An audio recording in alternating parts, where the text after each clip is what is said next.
Ophelia Johnson always believed that true love should begin with a glance. In a coffee shop, a bookstore, maybe an art gallery, somewhere where a chance encounter could blossom into something more. At 24, she still believed in romance, despite her painful breakup with Mark 8 months earlier. Her studio apartment in an old neighborhood of Portland had become her refuge. The high ceilings, large windows, and northern light created the perfect conditions for work. Ophelia earned a living illustrating for independent publishers and designing logos for local cafes. She had enough work to pay the rent and buy paint, but it was barely enough for anything more. Her best friend Jessica constantly teased her for being old-fashioned. "Ophi, we live in the 21st century," she would say during their weekly dinners. "Everyone meets online. It's normal." Jessica herself had met her boyfriend David through an app 3 years ago, and now they were planning their wedding. "I'm not against technology," Ophelia replied, stirring her wine. "I just want something real, not a profile with photos." "How will you know if it's real or not if you don't even try?" This conversation took place on a rainy October evening. Ophelia came home, turned on her laptop, and, for the first time in her life, downloaded a dating app.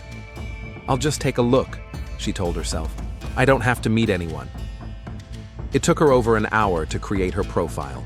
She agonized over her photos and rewrote her description several times. In the end, she settled on a simple text. "Artist, loves rainy days and old movies. Looking for someone who understands that the best conversations happen without phones." The first few days were disappointing. Messages from men who clearly hadn't read her profile, inappropriate comments, banal questions about work and hobbies. Ophelia was about to delete the app when she received a message from Tyler. "Hi, Ophelia. I saw your profile and thought, finally, someone who understands the value of real conversation. I also prefer real communication to social media. I work as a mechanic in a small Texas town, and here they value the ability to fix things with your own hands more than the ability to take selfies. Tell me about your art." The message was long and thoughtful. Ophelia looked at his photos, a tall man with dark hair and kind eyes, wearing work clothes and standing next to an old pickup truck. In another photo, he was holding a cat. Something about his face seemed sincere to her. She replied that same night, telling him about her latest work, a series of illustrations for a collection of poetry by a local author. Tyler responded in the morning with questions that showed he had actually read her message and understood the essence of her work. That's how their correspondence began. Tyler turned out to be an attentive conversationalist. He talked about life in Cedar Valley, a town of 70,000 people where he was born and raised. He worked at the family auto repair shop his father had opened 30 years ago. After his father died 2 years ago, Tyler and his partner kept the business afloat. "Everyone knows everyone here," he wrote. "It has its pros and cons. People care about each other, but privacy is a luxury." Ophelia was intrigued. Her life in Portland was the complete opposite, the anonymity of a big city where you could disappear into the crowd. "It sounds cozy and claustrophobic at the same time," she replied. "That's exactly how it is. But there's something special about knowing the history of every street, every building. My grandfather helped build some of the houses in the city center. It gives you a sense of rootedness, I guess." Their communication quickly went beyond the dating app. They exchanged phone numbers and started messaging each other. Tyler sent photos of Texas sunsets, and she sent photos of her artwork in progress. Their first video call took place a month after they met.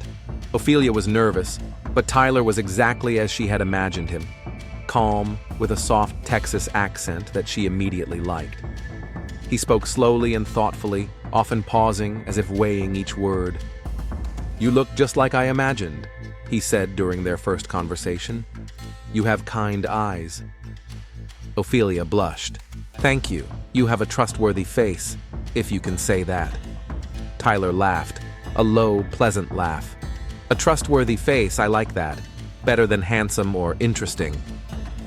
The video calls became weekly, then twice a week, then almost daily. They talked about books, movies, childhood memories. Tyler told her about fishing with his father, about how he learned to fix engines when he was 12. Ophelia shared stories about her artistic experiments, about how she spent her last money on oil paints instead of food in college. "You seem too good to be true," she admitted during one of their conversations in December. "Seriously, what's the catch?"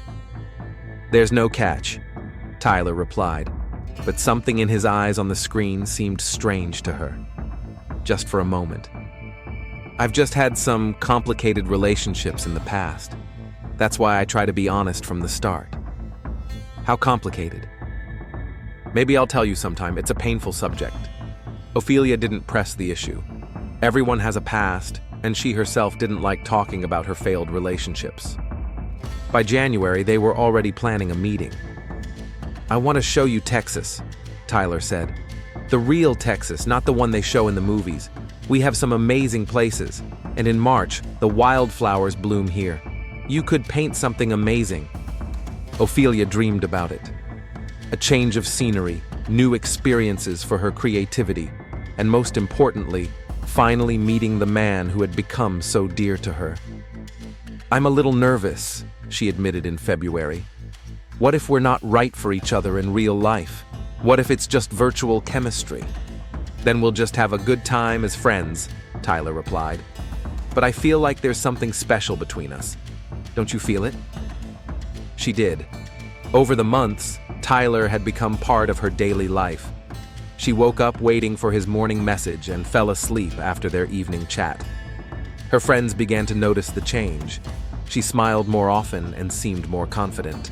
"You're glowing," Jessica remarked. "Is he really that special?" "I think so," Ophelia replied. "He understands me, and he doesn't try to change me." In March, they finally agreed to meet. Ophelia was to fly to Texas for a week. Tyler booked her a room at a nice motel near downtown. "I don't want to put any pressure on you," he explained. "You'll feel more comfortable in your own space." This only reinforced her opinion of him. He was thinking about her comfort, not trying to rush things. A week before her flight, Ophelia felt a strange uneasiness. Maybe it was just pre-flight jitters, or maybe it was something more. She called Jessica. "What if he's not who he says he is?" she asked. "What if I'm making a huge mistake?" "Ophelia, you've been talking to him for 6 months. Video calls, messages, photos. If he's a con artist, he's a very talented one," her friend reassured her. "But if you don't feel comfortable, don't go." "No, I want to go. I'm just scared. This is so important to me." The last video call before the flight took place the day before departure. Tyler looked excited but happy. "Tomorrow you'll be here," he said with a smile. "I can't believe it. 6 months of waiting." "I'm excited too," Ophelia admitted, "and a little nervous. Everything will be fine, I promise. I'll take care of you." Something in his tone seemed a little strange to her, but she dismissed it as nervousness. Tomorrow, her life could change forever. The flight from Portland to Dallas took 4 hours, but to Ophelia it seemed like an eternity. She nervously flipped through the magazine she had bought at the airport without reading a word. In her bag was a new sketchbook. She hoped to capture the Texas landscapes Tyler had told her so much about. The plane landed at Dallas Airport at 2 in the afternoon. It was another hour-and-a-half drive to Cedar Valley. Tyler was supposed to meet her at the baggage claim exit. Ophelia saw him before he noticed her. Tyler was standing at the barrier, holding a homemade sign with her name written in neat block letters. He looked exactly like he did on video calls, but in real life he seemed taller and broader in the shoulders. He was wearing a clean plaid shirt and jeans, his hair neatly combed back. When their eyes met, Tyler smiled broadly and waved. Ophelia felt the tension of the last few days begin to melt away. He was here, he was real, and he looked exactly as she had expected. "Ophelia!" he called as she approached. His voice sounded a little different without the video connection, deeper, with that soft Texas accent she loved so much. "Hi, Tyler," she replied, suddenly feeling shy. 6 months of virtual communication had not prepared her for this moment of awkward physical closeness with a virtual stranger. Tyler seemed to understand her state. He didn't try to hug her right away, instead extending his hand for a handshake. "Welcome to Texas. How was your flight?" "Fine, thanks." "A little nervous," she admitted, shaking his hand. It was warm and calloused, the hand of a man who works with his hands. "That's okay.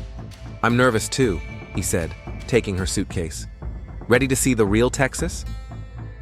The road from the airport to Cedar Valley ran along a highway surrounded by endless plains. Tyler's pickup truck was older than it looked in the photos, but it was in perfect condition. The interior smelled of leather and a faint scent of motor oil. "Sorry about the car," Tyler said, as he started the engine. "It's not the newest, but it's reliable. I restored it myself." "It's wonderful," Ophelia replied sincerely. "I like old things. They have character." Tyler looked at her approvingly. "Exactly. Modern cars are just computers on wheels. This one has a soul." During the trip, they chatted about trivial things: the weather, the differences between Oregon and Texas, the music playing on the radio. Ophelia gradually relaxed. Tyler was just like he had been on their video calls: calm, attentive, thoughtful. "Tell me about the town," she asked, looking out at the fields rushing by. "Cedar Valley was founded in the late 1800s, Tyler began. "It started out as a railroad station, then grew up around it. Now there are about 70,000 people living here. There's a small university campus, a few factories, a shopping mall. It's not New York, of course, but it's not a village either. Sounds like the perfect place for a quiet life." "For some, yes. Others feel trapped here." There was a hint of bitterness in his voice, but when Ophelia looked at him, Tyler was smiling. Cedar Valley seemed bigger than Ophelia had expected. The outskirts of town consisted of shopping malls and gas stations, but closer to the center were older neighborhoods with Victorian-style houses and wide streets lined with oak trees. "It's beautiful," she said, looking at the central square with its Veterans Memorial and old courthouse. "Wait until you see it at night. The sunsets here are beautiful."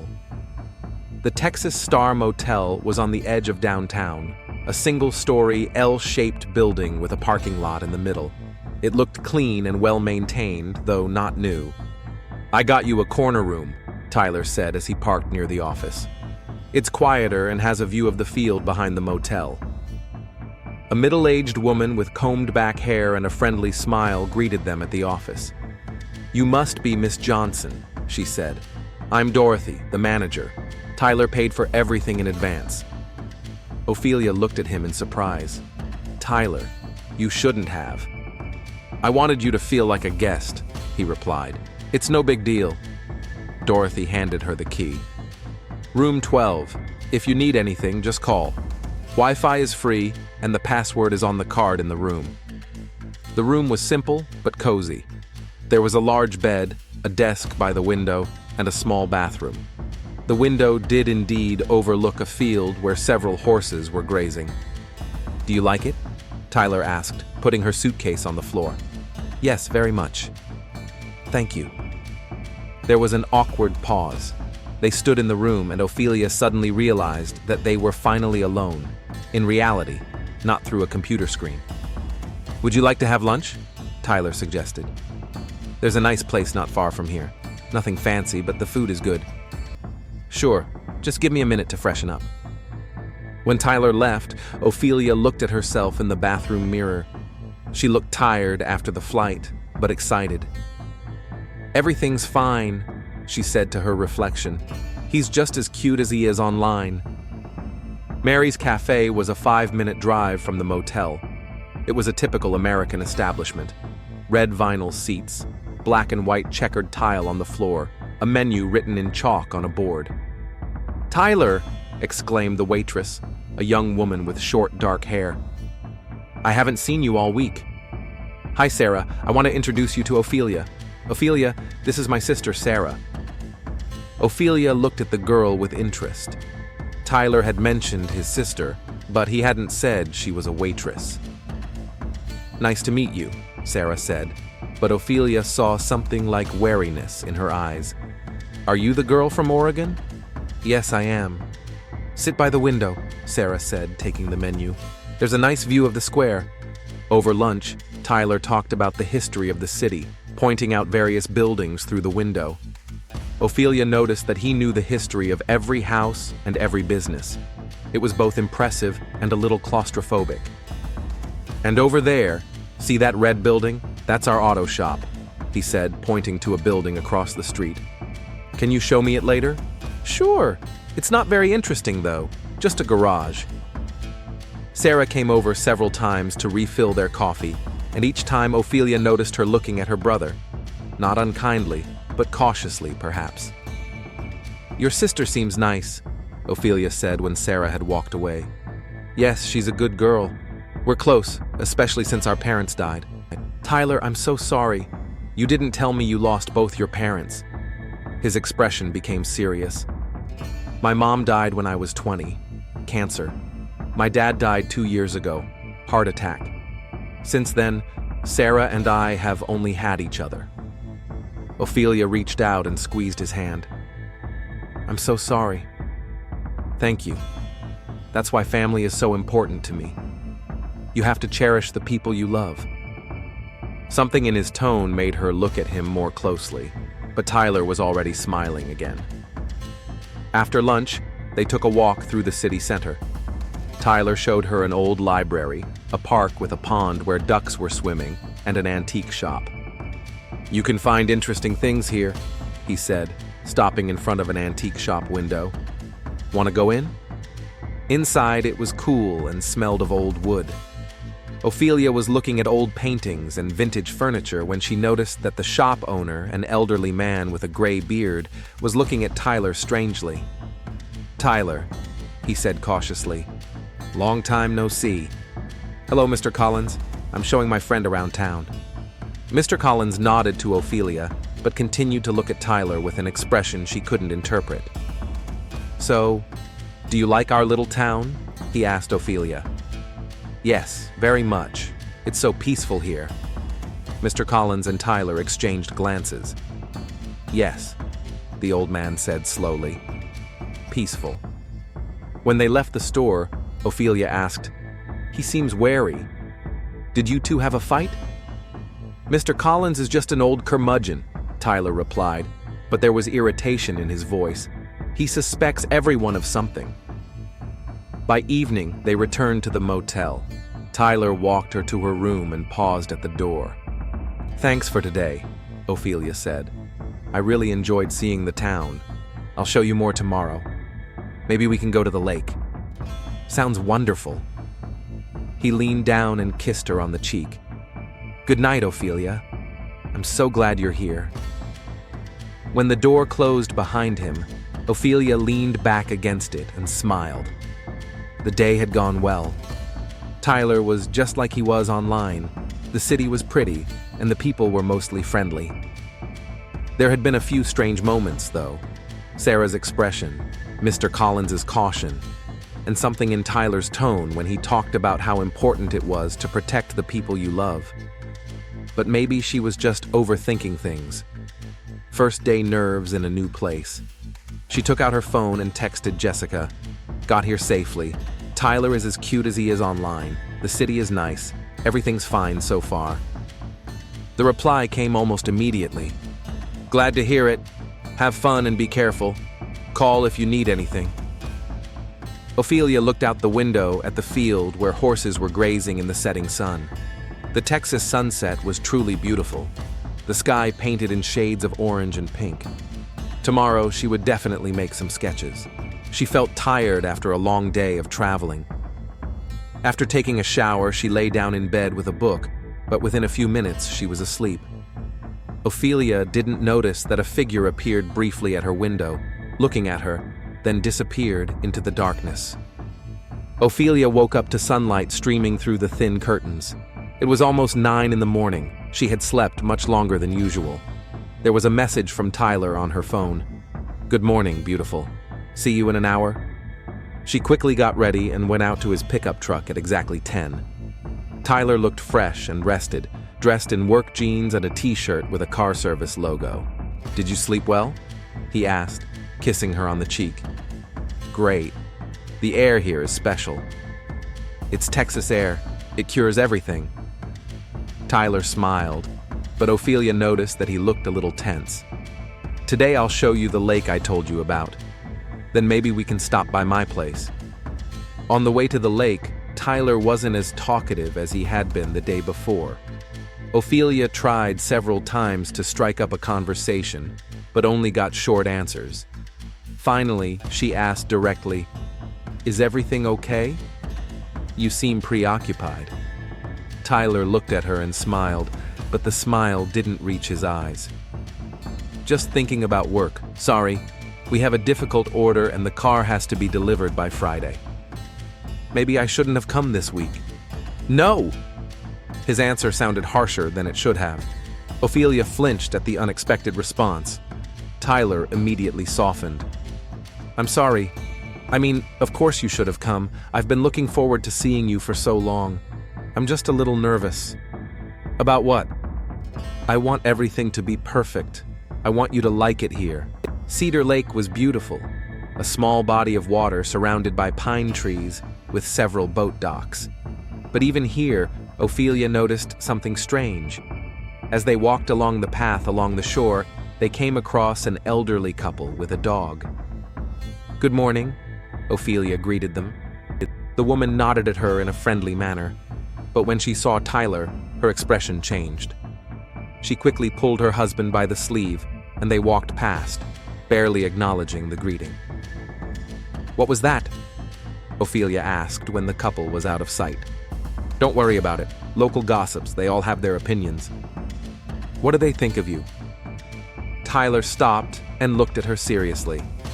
"Ophelia, in small towns, people like to gossip, especially if you're different from everyone else. I'm not like everyone else here." "In what way?" "I read books. I think about what lies beyond this town. A lot of people don't like that." The explanation sounded reasonable, but something about it didn't quite convince Ophelia. After their walk by the lake, they drove to Tyler's house. The house was a small, one-story building on a quiet street, surrounded by a neat garden.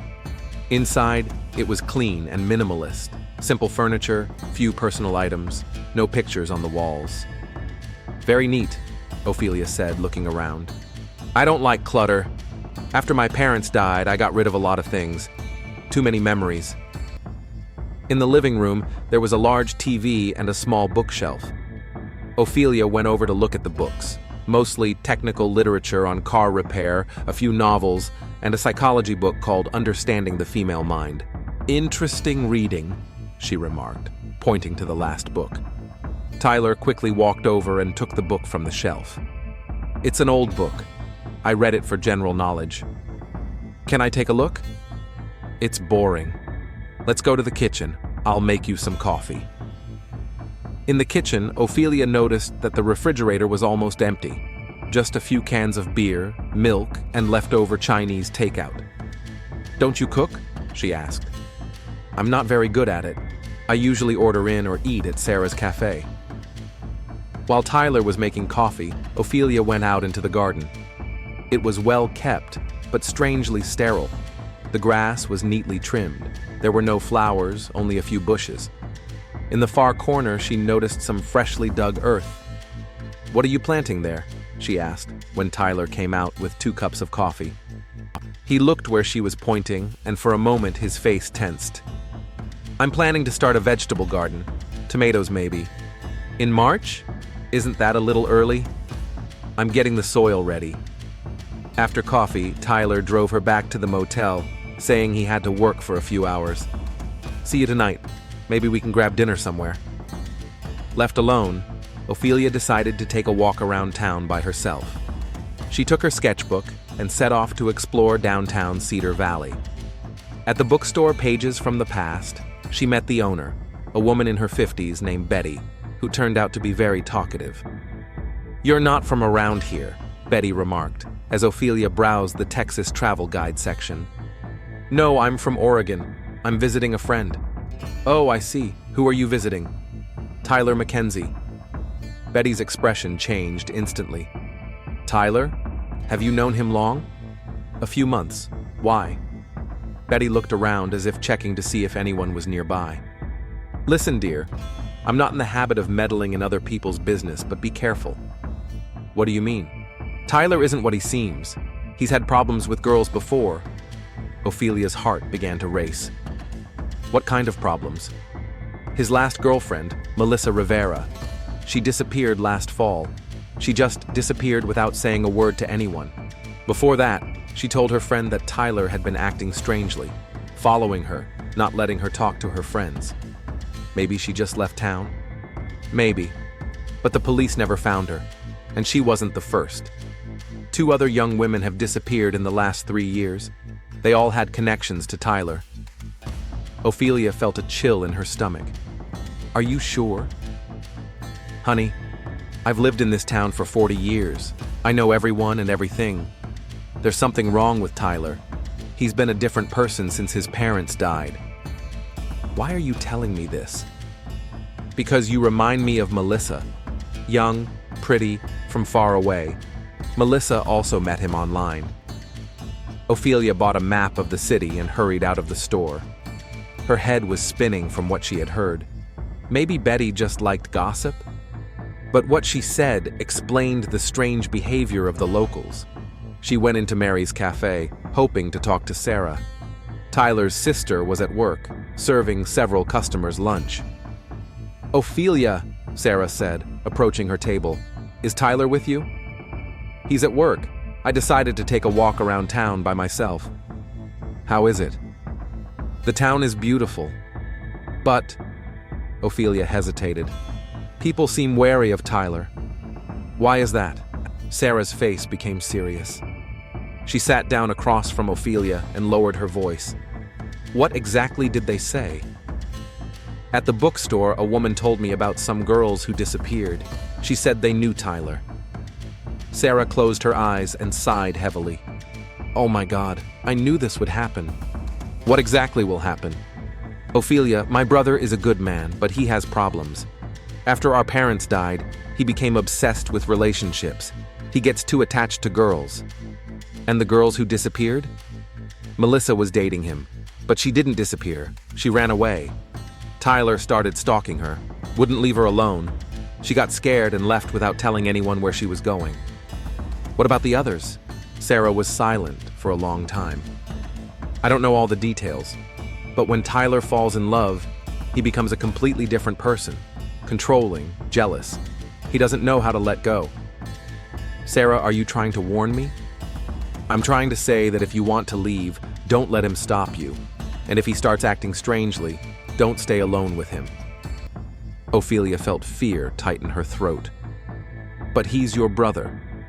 That's exactly why I know what he's capable of. That evening, Tyler came to pick her up at the appointed time. Ophelia tried to act normal, but he immediately noticed her tension. Is something wrong? He asked as they drove to the restaurant. No, everything's fine. Ophelia, I can sense that you're upset. What happened? She decided to be direct. I was walking around town today. People were saying strange things. Tyler slammed on the brakes and pulled over to the side of the road. What things? About girls who disappeared. About how they knew you. His face turned pale, then red with anger. Who told you that? It doesn't matter. What matters is whether it's true. Ophelia, this town is full of jealous people who can't stand to see others happy. They're always looking for a scapegoat. But the girls really disappeared? Melissa left. She was unstable, always threatening to kill herself. And the others? He paused. Young people leave small towns all the time. It's normal. Then why does everyone think you're involved? Tyler turned to her, and she saw something frightening in his eyes. Because I'm the only one in this town who isn't afraid to be honest in a relationship.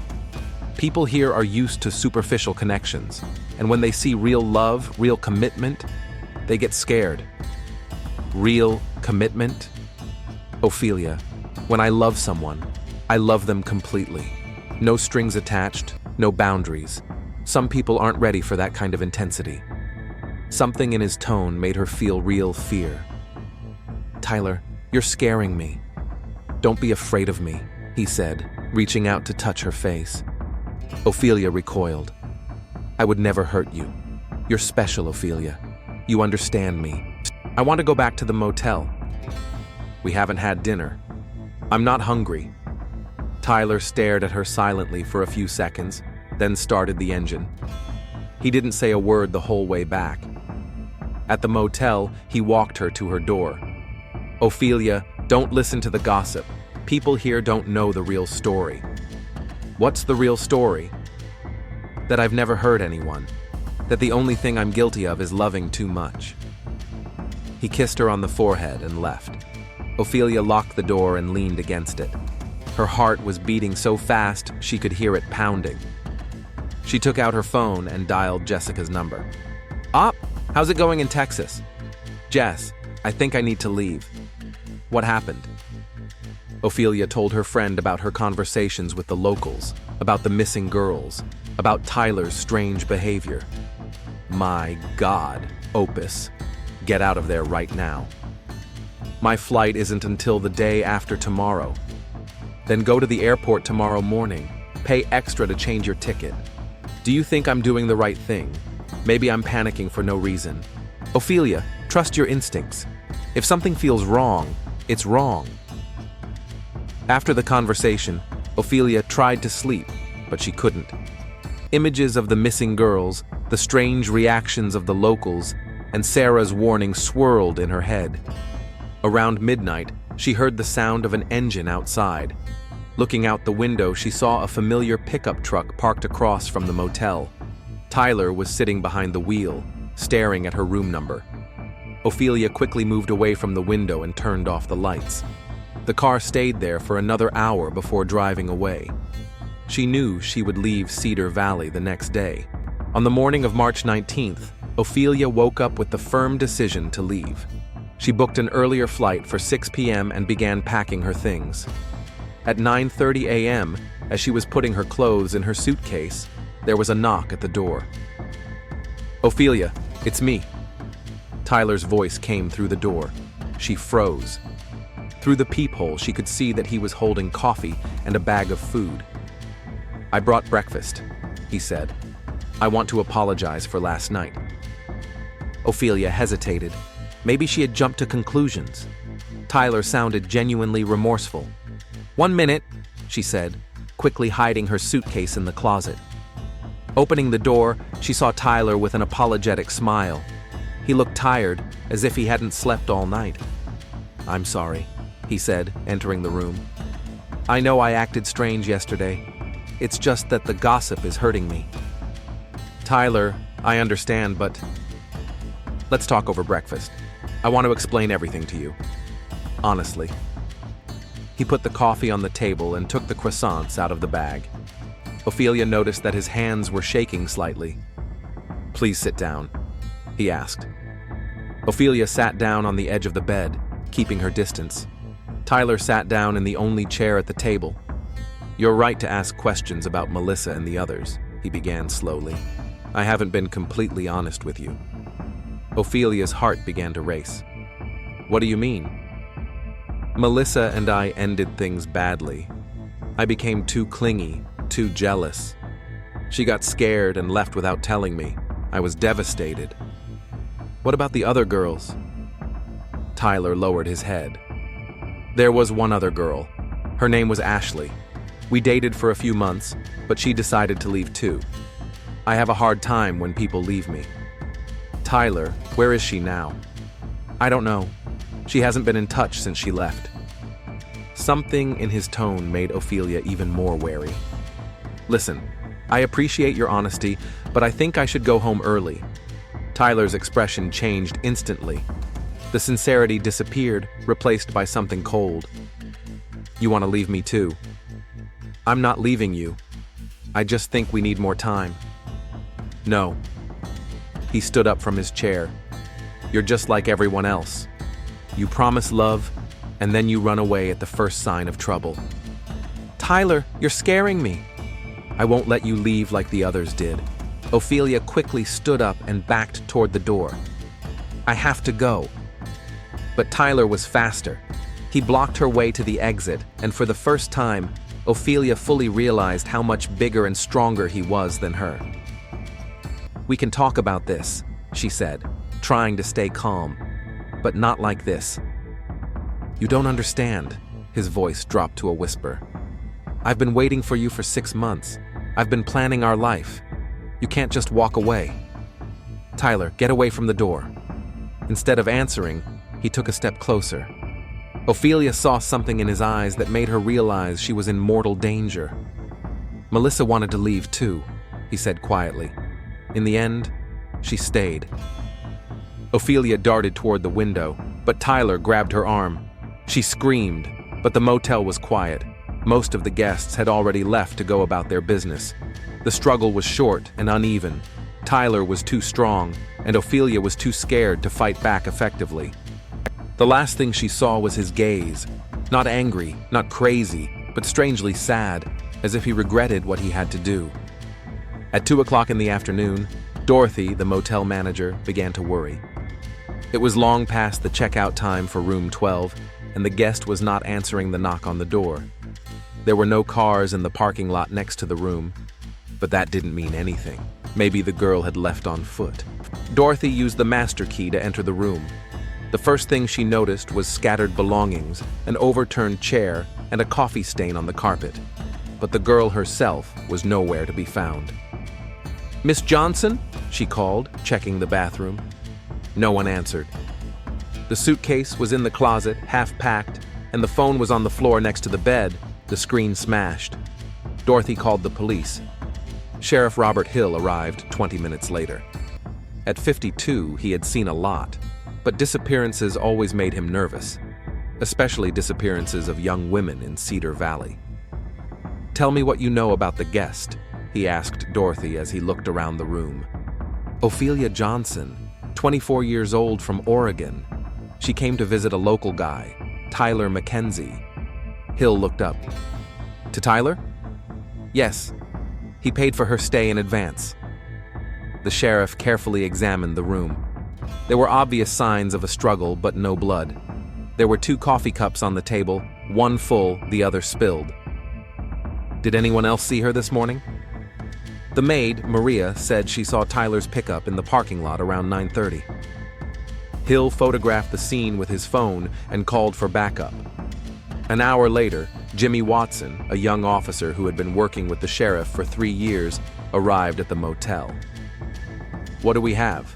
Jimmy asked. Possible kidnapping, or worse. Hill looked at him seriously. And Tyler Mackenzie is involved again. They drove to Mackenzie's auto repair shop. Tyler was working under the hood of an old Ford when they entered the garage. When he saw the police, he straightened up and wiped his hands on a rag. Sheriff Hill, Jimmy, what brings you here? Tyler, we need to talk to you about your girlfriend from Oregon. Ophelia? What about her? She's missing. When did you last see her? Tyler frowned, as if considering the question. Last night, I drove her to a motel after we went for a drive around town. And this morning? I've been here since 8 o'clock this morning. Ask Carl. He pointed to his partner, who was working in the far corner of the garage. Carl Jenkins, a man in his 40s with receding hair, confirmed Tyler's alibi. He came in on time, as usual. We've been working on that Ford all morning. What happened to Ophelia? Tyler asked, his voice sounding genuinely concerned. Her motel room looks like there was a struggle, Hill said, watching Tyler's reaction closely. A struggle? My God, was she robbed? Maybe. Tyler, we need you to come with us to the station for a more detailed interview. Sure, anything to help find Ophelia. At the police station, Hill conducted a formal interview. Tyler told the same story. He met Ophelia at the airport, showed her around town, and drove her to the motel last night after a minor argument over local gossip. What kind of gossip? Hill asked. People were telling her about Melissa and the other girls. I explained that it wasn't true, but she got upset. And you didn't stop by to see her this morning? I decided to give her some time to think. Hill wrote down every word. Tyler seemed calm and cooperative, but the sheriff couldn't shake the feeling that something wasn't right. By evening, it was clear that Ophelia Johnson had disappeared without a trace. Her rental car was still in the motel parking lot. The airline confirmed that she had not shown up for her flight. Hill called the county police department and asked for help. The next morning, Detective Lisa Martinez arrived in Cedar Valley. Martinez was a short woman in her 40s with a sharp gaze and a reputation as an expert in missing persons cases. She immediately demanded to see the files on all disappearances of young women in the last 5 years. 3 cases in 5 years, she said, studying the documents in the sheriff's office. Melissa Rivera, Ashley Connor, and now Ophelia Johnson. All young women, all connected to Tyler McKenzie. But we have no direct evidence, Hill pointed out. Melissa could have left voluntarily. Ashley, too. She may not have left. Sheriff Hill, with your permission, I'd like to talk to the families and friends of all 3 girls. Martinez's first stop was Mary's Cafe to talk to Sarah McKenzie. Tyler's sister looked tense and frightened. Detective, I knew this would happen, Sarah said as they sat down in a corner of the cafe. She came here yesterday asking about Tyler. What exactly did she ask? About the missing girls. I tried to warn her. Warn her about what? Sarah was silent for a long time, struggling with herself. Finally, she said, My brother isn't what he seems. After our parents died, he changed. He became obsessed with finding the one. Sarah, what do you think happened to Ophelia? I don't know, but I'm afraid the same thing happened to the others. What do you think happened to the others? Sarah looked out the window, where her brother's car repair shop was visible across the street. I think they're dead, and I think my brother knows where. Martinez felt her pulse quicken. Sarah, are you ready to give an official statement? Yes. I can't keep quiet any longer. That evening, Martinez met with Sheriff Hill in his office. On the table were photos of the crime scene, witness statements, and files on previous disappearances. We're dealing with a serial killer, she said bluntly. Tyler McKenzie has killed 3 women, possibly more. But we still don't have any bodies, no hard evidence. Sheriff, look at the big picture. 3 women disappear without a trace. All knew Tyler, all disappeared after trying to break up with him. His own sister says he's capable of murder. Hill nodded slowly. What do you suggest? Tomorrow, we'll get a search warrant for his home and auto shop. In the meantime, we'll put him under surveillance. If the bodies are hidden somewhere, he may try to move them. That night, Officer Jimmy Watson watched Tyler's house from an unmarked car. At 2:30 a.m., he saw Tyler leave the house with a shovel and head for the backyard. Jimmy quietly called for backup. Dawn on March 21st found Cedar Valley surrounded by police cars around Tyler McKenzie's house. Detective Martinez held a search warrant signed by a judge an hour earlier. Sheriff Hill stood nearby, staring grimly at the house he had known since childhood. Ready? Martinez asked. Hill nodded. In his entire career, he had arrested thieves, drug addicts, and bar brawlers, but never a serial killer from his hometown. Tyler met them at the front door calmly, as if he had been expecting them. He was dressed in a clean shirt and jeans, his hair neatly combed. Sheriff, Detective, you're early. Tyler McKenzie, we have a search warrant for your home and property, Martinez said, handing him the document. Tyler read the warrant carefully, without rushing. I see. Come in. Where were you last night around 2:30? Hill asked. Asleep. Why? Our officer saw you digging in your backyard. Tyler's face didn't change. Oh, yes. I couldn't sleep, so I decided to plant the tomatoes Ophelia told me about. The crime scene team was already working in the yard. The ground-penetrating radar showed several anomalies in the soil, places where the earth had been recently disturbed and then tamped down again. Here, said the technician, pointing to a spot near the far fence. There's definitely something buried about a meter deep. They dug carefully, layer by layer. Tyler stood at the kitchen window and watched, sipping his coffee. His face remained impassive. The first remains were found at 1 o'clock in the afternoon. A skeleton in decayed clothing, next to which lay a driver's license in the name of Ashley Connor. "Oh my God," Hill whispered. 2 hours later, they found a second burial site. Melissa Rivera, identified by her dentures, which her dentist confirmed from his records. And finally, at 5 in the evening, in the freshest burial site, the body of Ophelia Johnson. She had been dead for less than 2 days. Martinez entered the house, where Tyler was still waiting in the kitchen. "Tyler Mackenzie, you are under arrest on suspicion of the murders of Ophelia Johnson, Melissa Rivera, and Ashley Connor." "Do you have any evidence?" he asked calmly. "Their bodies are in your backyard." Tyler put his coffee cup on the table and held out his hands for the handcuffs. "I understand." A search of the house revealed even more evidence. In the bedroom, in a closet under the floor, was a box of trophies, the victim's jewelry, strands of hair, and photos he had taken secretly. His laptop contained correspondence with dozens of women from dating apps. The most disturbing find was a diary. Tyler had meticulously documented each murder, recording his thoughts and feelings. October 15th. Melissa said she's moving to Dallas. She doesn't understand that we have something special. I'll have to show her that true love doesn't end just like that. February 3rd. Ashley is trying to avoid my calls. Some people don't appreciate devotion, but I'll teach her. March 19th. Ophelia wanted to leave just like the rest of them. Why don't women understand that love requires sacrifice? Now, she'll stay with me forever. At the police station, Tyler refused a lawyer and gave a full confession. He recounted the murders without emotion, as if he were describing a car repair. "I didn't want to kill them," he told Martinez during questioning, "but they didn't understand. When you truly love someone, you can't just let them go." "Tyler, do you understand that murder is a crime?" "I understand that society doesn't accept true love. People are used to superficial relationships, and when they see true devotion, they get scared." "True devotion?" "I was willing to give them everything, my life, my heart, everything. But they wanted to run away. Is that fair?" Martinez studied his face.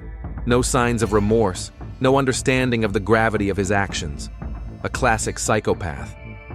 "What about their families, their friends, the people who loved them?"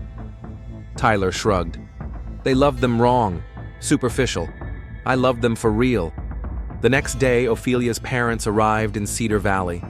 John and Linda Johnson looked devastated, aged 10 years in the space of a few days. "We want to take her home," Ophelia's father said to Sheriff Hill in a trembling voice.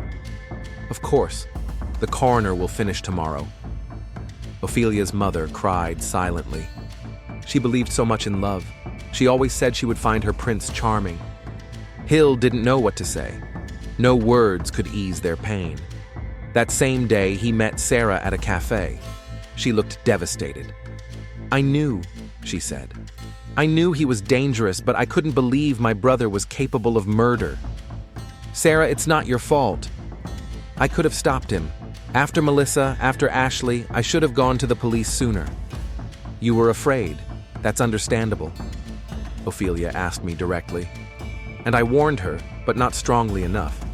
If I had told her to leave immediately, then he might have killed you too." Sarah looked at him in surprise. "You think so?" "Sarah, your brother killed 3 women because they wanted to leave him. What do you think he would have done to a sister who betrayed him?" A week later, the prosecutor charged Tyler Mackenzie with 3 counts of first-degree murder. With the bodies, the evidence, and a full confession, it was a straightforward case. Texas still had the death penalty, and the prosecutor intended to seek the maximum sentence.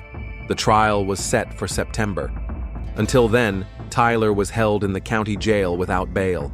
Detective Martinez continued her investigation, checking to see if there were any other victims. Tyler's correspondence revealed contacts with a dozen other women from different states. Fortunately, all of them were alive.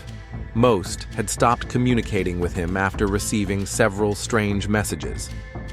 "We were lucky to catch him now," Martinez told Sheriff Hill. "He was just getting started. He could have killed many more women." In May, the local newspaper, the Cedar Valley Times, published a lengthy article about the case. The reporter interviewed local residents, who all said they had always suspected something about Tyler McKenzie. Mr. Collins, the owner of an antique shop, said, "He came to me after every girl disappeared. He bought flowers. He said they were for his mother's grave, but no one saw him at the cemetery." Betty, the owner of a bookstore, added, "I tried to warn that poor girl from Oregon, but who would believe an old woman's gossip?" Mackenzie's auto repair shop closed down. Tyler's partner, Carl Jenkins, sold the equipment and moved to a neighboring town. "I can't work in that place," he said. "Every day I think about what he was doing there at night." In August, Tyler's lawyer tried to get him declared insane, but a psychiatric evaluation found that the defendant was fully aware of his actions. He was a psychopath, but legally sane. Sarah McKenzie testified against her brother in court. She talked about his obsession with women, the strange noises coming from his house at night, how he changed after each disappearance. "He became calmer," she said, looking at her brother across the courtroom. "It was as if he had made up his mind. And then he would start looking for a new girlfriend online." Tyler listened to his sister's testimony without emotion. Only when she cried while talking about Ophelia did he bow his head. The jury deliberated for 2 hours. The verdict was unanimous, guilty on all counts. The judge sentenced Tyler McKenzie to death. When the sentence was read, Tyler stood up and looked at the crowded courtroom. The parents of all 3 victims were there, along with local residents and journalists. "I don't regret what I did," he said calmly. "I love them more than they deserved, and now they're mine forever." Guards led him out of the courtroom amid angry shouts from the crowd. After the trial, Ophelia's parents met with Detective Martinez. "Thank you for finding the truth," Ophelia's father said. "It won't bring our daughter back," her mother added, "but other girls will be safe." Martinez nodded. She had investigated dozens of murder cases in her career, but this one had left a special mark on her. Perhaps because all the victims had simply been looking for love, the most natural human desire. Sarah McKenzie left Cedar Valley a month after the trial. She sold her brother's house, closed the cafe, and moved to California to live with her aunt. "I can't live in a town where everyone knows my brother is a murderer," she explained to Sheriff Hill before leaving. Tyler's house stood empty for 6 months before it was demolished. The town decided to build a small park on the site. No one wanted any reminders of what had happened. The Texas Star Motel also closed. Dorothy couldn't work in the place where a girl had been murdered. The building was later converted into a warehouse. On the first anniversary of Ophelia's death, her parents came to Cedar Valley and erected a small memorial in the town park. It bore a simple inscription, "Ophelia Johnson. She believed in love." Sheriff Hill retired a year after the McKenzie case. 30 years of service to this town, he said in his farewell speech. "I thought I knew everyone. It turns out you can live next door to a monster and not know it." Detective Martinez continued to work for the county police. The McKenzie case became a case study at the police academy as an example of how online dating can be exploited by predators. Tyler McKenzie is awaiting sentencing in a maximum security prison. He has waived all appeals. In his last interview with a reporter, he said, "I did what I had to do. True love requires sacrifice." Ophelia Johnson's story has become a warning to thousands of women across the country. Her parents created a foundation that helps families of online predators and funds online dating safety programs.